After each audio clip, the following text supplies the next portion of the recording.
In this video, I'm going to show you how to turn off parental controls on your iPhone.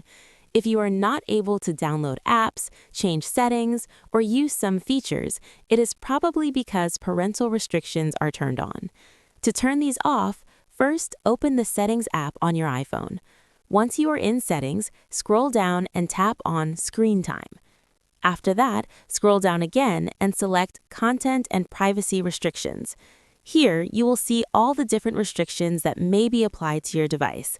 You can open each option one by one and change it to Allow if you want. But if you want to completely turn off all parental controls at once, simply toggle Content and Privacy Restrictions to Off at the top of the screen. Keep in mind that your iPhone may ask for a passcode. This is the 4-digit screen time passcode that was set when the restrictions were enabled. If a parent or guardian set this up, you will need to get the passcode from them before turning it off. Once you switch it off, parental controls will be fully disabled on your iPhone.